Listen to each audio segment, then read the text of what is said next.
Hello there. We're saying goodbye to Christmas grey sky and dense fog, and hello to wet and windy weather to see in the new year. A conveyor belt of weather fronts sitting out in the Atlantic, waiting to dominate the story over the next few days. First signs of rain pushing into Northern Ireland and southern Scotland. Very windy across the tops of the Transpennine routes. To the south of that, we've got some brightness and temperatures generally at around 9 to 11 degrees. Somewhat colder conditions in the far northeast of Scotland.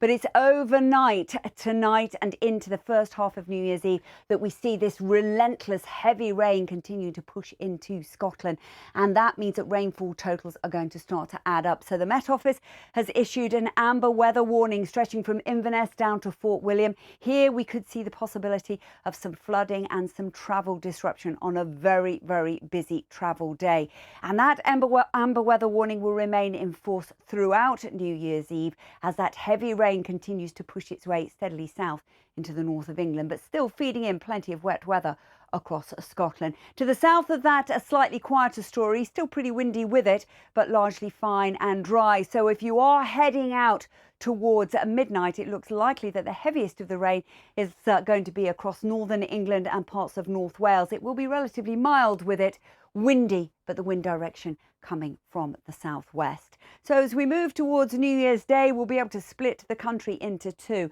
A band of heavy rain and strong gale-force gusts of winds moving their way steadily south across England and Wales. Behind it, the wind direction changing to a northerly. Some of those showers will turn wintry in nature, and it's going to be noticeably colder, but there will be some sunshine. Windy day for all, the strongest of the winds with that heavy rain as it moves through East Anglia and down through the Kent coast. Here we might just see double figures, but noticeably colder across the country. And that colder theme is going to stay with us as we head through Thursday and into Friday. At least we've got some sunshine, but it will feel bitterly cold, particularly when you factor in the direction of the wind. So our week ahead, heavy rain and snow accompanied by some strong winds to begin with.